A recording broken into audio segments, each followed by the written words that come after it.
بسم الله الرحمن الرحيم. الواحد كان وحشه نادي الزمالك جدا، كان وحشه اللي هو يتفرج على ماتشات لنادي الزمالك. الزمالك يعني بالنسبة لنا هي النقطة الحلوة في العك اللي احنا بنشوفه، في الحياة اللي احنا بنشوفها، وفي الظروف اللي احنا عايشينها بشكل عام. الواحد بيبقى مشتاق ان هو يتفرج على نادي الزمالك بقى، اذا كان عنده مشاكل ما عندوش مشاكل، عنده فرقة قوية ما عندوش فرقة، بيلعب بشكل كويس بيلعب بشكل وحش، عنده استقرار ما عندوش، بياخد بطولة ما بياخدش. بس الواحد بيحب الزمالك، بيحب يشوفه في كل الاوقات، بيحب اللي هو يتفرج عليه. بالذات لما انت كمان تبقى تتفرج كده بعد يومك ما يخلص، او بعد ما تخلص شغلك، او انت في شغلك او في اي حاجة، بيعدي يومك بيهون عليك يومك لما الزمالك كمان او الفرقة اللي انت بتشجعها وبتحبها بشكل عام ايا كانت هي ايه الفرقة. انا هتكلم على فرقتي اللي انا بحبها، ان انت بعد يوم طويل يخلص، بعد حاجات كتير بتشوفها في يومك، ان كمان تتفرج على فريقك وفريقك يكسب، ده بيديك شوية راحة، بيديك شوية فرحة ممكن انت تكون مفتقدها طول اليوم، من المشاكل اللي انت بتشوفها اذا كان في شغلك او في حياتك العامة. ف... فالواحد فعلا كان وحشه الزمالك بكل حاجة يعني. فالحمد لله على المكسب النهارده، الحمد لله على النتيجة.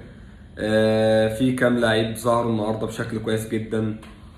الاداء بالنسبه لي انا هتكلم عن من وجهه نظري انا، يعني اي حاجه انا بقولها او اي اراء انا بقوله من وجهه نظري اللي انا شايفه. صح بقى غلط دي وجهه نظري انا، مش شرط ان كلنا يبقى وجهه نظرنا واحد. كل واحد له رايه وكل واحد له وجهه نظره طبعا. بس انا من وجهه نظري انا شفت الاداء اللي هو اداء عادي. يعني التوقف اللي فات ده انا ما عملتش فيه حاجه، مفيش حاجه، مفيش بصمه اقول لك فعلا ده هو عملها او المدرب عملها او اللعيبه عملتها بشكل عام. بس انا برضه هرجع واقول لك انا مش قادر احاسب لعيبه، ولا قادر احاسب مدير فني، ولا قادر احاسب حد، لان اللعيبه ما حدش بياخد فلوس، هحاسبهم بناء على ايه؟ يعني تخيل انت بتروح شغلك كل يوم وما بتاخدش فلوسك، جيت غلطت او جيت عملت حاجه او جيت قدمت اللي عليك، اللي انا عملت اللي عليا، اذا كان بقى اللي عليا ده حلو او وحش او عملته بشكل كويس او بشكل وحش، بس محدش يقدر يحاسبك. لان انت كده انا ما بقبضش ابسط حاجه اقول لك يا باشا انت بتحاسبني بناء على ايه؟ ده انا عندي مشاكل يا عم، انت ما بتدينيش فلوسي ومش عارف ايه ومش عارف اعيش والبيتي ودنيتي وحياتي فان انت تشوف الشكل ده مش وحش، بس المنافس ساعدك ان انت تعمل حاجه زي كده. دي قضاها مش فرقه قويه قوي، فرقه ضعيفه بالنسبه لنادي الزمالك، فرقه ضعيفه، فرقه مش قويه. فان انت تبان بالشكل ده مش وحش. بس دي لو فرقه بتهاجمك وبتضغطك بشكل كويس، هيبان ان انت وحش، او هيبان ان انت ما قدمتش مباراه زي اللي احنا شفناها دي، او مش هتجيب عدد الاهداف اللي انت جبته. لا، في حاجات كتير انت لازم تقف عليها، وفي حاجات واداء لازم يتحسن عن كده بكتير. انت لما تخش دور المجموعات بقى في افريقيا، او هتبدا تلاعب فرق اقوى من اللي انت بتلعبها دي، او بتلعب بشكل احسن من ده، انت هيبان كل حاجه، وبانت اساسا. يعني بان اساسا الكلام اللي انا بقوله ده الشوط الثاني لما ديكا طه بدات تهاجمك، بدات، وحتى انت الكور بتاعتهم مش خطر عليك، بل بالعكس انت كدفاعك هو اللي بيخليها خطر. لان انت دفاعك الكره بتيجي عليه بيرتبك، تحس ان هو بيعمل كده، فاهم، بيتشنجوا عاملين كده ويطفشوا غلط. طب انت بتطفش غلط، انت بتلاعب فرقه ضعيفه، الكره بتجيلهم قدام الجون، هما بيطلعوا من نفسهم بره. فانت بتلاعب فرقه ضعيفه وما بتلاعبش، ما عندهمش، هجومهم مش حلو ودفاعهم وحش، مع احترامي ليهم طبعا. فان انت اساسا تطلع بالشكل ده، يعني بالنسبه للظروف اللي النادي بيمر بيها فكويس يعني. الزمالك بدأ المباراة أول 20 دقيقة ما فيش حاجة إيجابية، ما فيش خطورة، ما فيش تحركات زي ما أنا كنت بتكلم، ما فيش كرة سريعة، في استحواذ سلبي لحد ما تيجي العرضية بتاعت فتوح في الدقيقة 22 لأحمد شريف. أحمد شريف لعب مباراة كويسة جدا جدا. فتوح لعب بشكل كويس برضو، بالذات كمان إن هو ما بيلعبش. فإن أنت تلعب وتلعب بالشكل ده، وبرضو المنافس ساعدك إن أنت تبقى باين بشكل كويس. هدف جميل من احمد شريف، خدم وان تاتش كده. لحد الدقيقة 30 برضه نفس الحاجة. أو الشوط الأول بإجماله يعني ما فيهوش حاجة تتقال غير التلات أهداف اللي جم في الدقيقة 33. الهدف الثاني من تسديدة نجم المباراة، نجم الزمالك الفترة الأخيرة، أهم صفقة دخلت النادي الفترة الأخيرة ديت من وجهة نظري أنا، من خوان ألفينا. يستلم بشماله ويحط بيمينه. في الدقيقة 35 الهدف الثالث، بعديه على طول الهدف الثالث لعمرو ناصر من متابعة بعد تسديدة أحمد شريف اللي لعبها بشكل كويس. بس ومفيش حاجة تانية تتقال في الماتش. اللي انت الشوط الأولاني ان انت استحوذت استحواذ سلبي، مفيش خطورة ليك انت ممكن تقدر تتكلم فيها. انت جالك الشوط الأول مثلا 4 ركنيات أو 5 ركنيات كلهم على البايظ، كلهم بلح كلهم انت بتشيل الكورة وخلاص. طب ايه اللي حد عمل حاجة؟ لا. طب حد مثلا مفيش غير كان رصيد مثلا حسام عبد المجيد، فما فيش الخطوره الجامده قوي ليك على المرمى، مع العلم ان المنافس اللي قدامك ضعيف. فده لو منافس اقوى من كده او بيلعب بشكل احسن من كده كنت ممكن تعاني الماتش ده من تسجيلك الاهداف. الشوط الثاني بدا دي قضاها بدات اللي هي تضغط عليك بشكل مش قوي، بس بدات اللي هي تلعب كذا كرة على الارض. بدا يبان ان نص الملعب عندك فاضي، احمد ربيع مش في حالته، ناصر ماهر مش موجود وبقاله فتره مش موجود. مفيش غير احمد حمدي اللي بيلعب لقدام بشكل كويس، او بيلعب في نص الملعب بشكل احسن من الاثنين اللي جنبه. بس احمد ربيع انا بالنسبه لي رقم 6 مهم، لان حتى في الهجمات اللي عليك انت رقم 6 عارف دوره وعارف هو بيقف فين، عارف انا بتمركز فين. في الدقيقه 61 ينزل جعفر والجزيري وبارون مكان عمرو ناصر وماهر وعمر جابر. خروج ناصر ماهر في الدقيقة 61 يبين لك ان المدرب انت قريت ان ناصر ماهر مش في حالته، فدي حاجة كويسة، حاجة ايجابية. وان انت تبقى لسه سايب احمد ربيعي برضو 6 زي ما هو، وتلعب بسيف جعفر رقم 8 واحمد حمدي رقم 10، فديت حاجة كويسة خليت ان سيف جعفر يعرف يلعب براحته في مركزه. اقدر انا بقى احكم عليه بقى اذا كان انت لعبت وحش او لعبت وحش او لعبت حلو. فيكمل في الكوره بتاعت الجون اللي هو جابه، الجون الجون السادس اللي هو جابه في الدقيقه 82 بعد تمرير طبعا اسيست اخوان الفينا. قبليها على طول كان في الدقيقه 77 بعد التبديلات الثانيه كان في هدف الخامس بتاع اخوان الفينا بعد اسيست ان احمد حمدي. تبديله محمد السيد، ومحمد السيد بالتحديد يعني. انت برضو خرجت احمد ربيع، انت ايه مشكلتك مع رقم 6 يعني؟ انا عايز اقعد مع فريرة واساله انت ايه مشكلتك مع رقم 6؟ انت لما جربت تلعب من غير 6 في كذا ماتش انت شفت انت حصل فيك ايه؟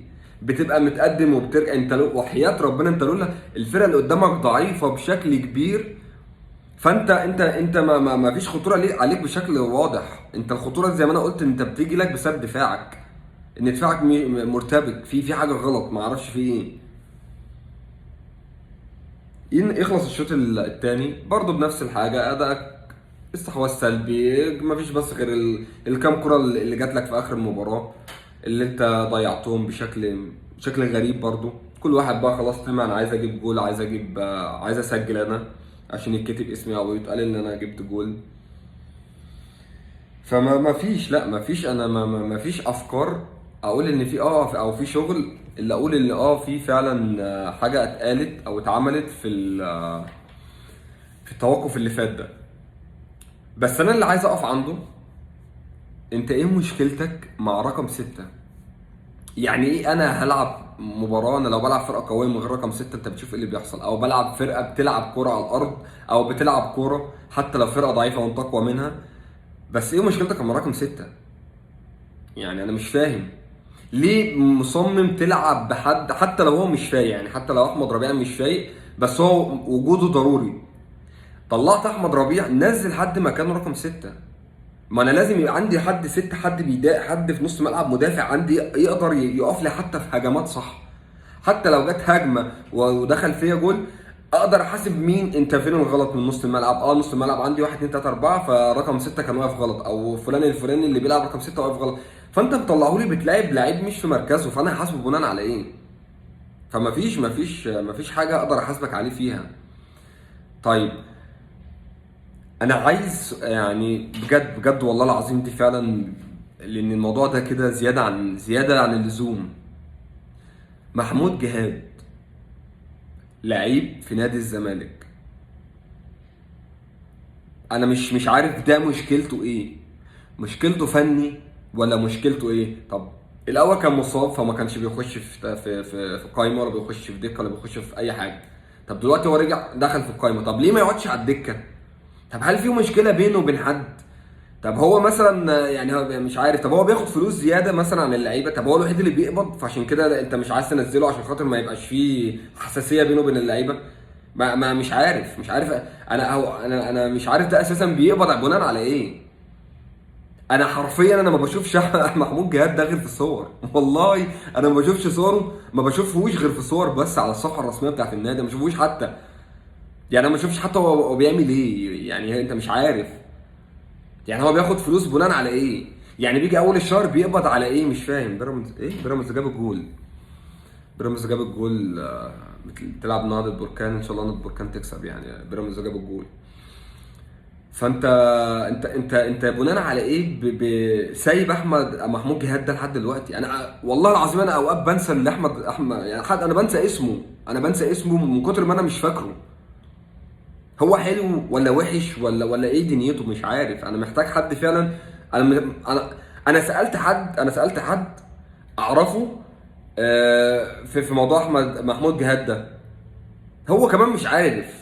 يعني الشخص اللي انا سالته ده هو قريب جدا من النادي وقريب من اللعيبه، وقريب من الاخبار والكلام ده كله. انا سالته انا ما اعرفش برضه. هو مش عارف برضه. يعني ما حدش عارف قصته ايه، ما حدش عارف دنيته ايه اصلا. فانا محتاج حد، انا محتاج اعرف ده قصته ايه. يعني ده بياخد مني فلوس بناء على ايه؟ ما مش عارف. آه في العموم وفي الاجمال يعني ان الحمد لله على المكسب والحمد لله على النتيجه. ان شاء الله الزمالك يعود بشكل اقوى. طبعا انت مش هتلعب في الدوري لان انت الاسبوع 11 انت باي. فان شاء الله يبقى عندك برضو وقت، وعندك افكار تقدر تقدمها لما ترجع تاني الدوري، ونشوفك بشكل احسن كنادي الزمالك، ونشوف اللعيبه بشكل اقوى، ونشوف اداء بشكل احسن بكتير. وان شاء الله نكمل في افريقيا باداء احسن من كده وناخد البطوله باذن الله. واللي جاي يبقى احسن بكتير، والازمات اللي عندنا دي تروح. الواحد بيشوف حاجات كتير واخبار كتير، بس انا ما بحبش اطلع اتكلم فيها ولا اطلع اقول عنها حاجه. لان انا ما مش غرضي اللي انا اطلع اصدر مشاكل واطلع اصدر اقول ده فيه وفيه وفيه. لا، انا كل همي اللي انا اشوف الفرقه بتاعتي بتكسب وبتلعب كويس وبتلعب حلو. بس ده كل همي. لا بقى همي ان انت عندي مشاكل ايه، ولا اطلع اتكلم اقول ايه، ولا على الموجه اصل فلان ما بياخدش، اصل فلان بياخد، اصل فلان بيعمل، واطلع بتصريحات واطلع بكلام. فممكن ده ما يكونش طبيعي شويه، او ممكن انا ما بحبش كده. بس لو في حاجه قويه مستاهله ان احنا نطلع نتكلم فيها، او حاجه قويه خلاص خلت الواحد هو فايت بيه محتاج اللي هو يتكلم، فنطلع نتكلم فيها باذن الله. اتمنى من اللي بيتفرج عليا يعني يشترك في قناتي ويدعمني بلايك في الحاجه دي. فعلا بتبسطني جدا وبتخليني ليا حافز وليا دوافع ان انا اكمل في حاجه زي كده. السلام عليكم.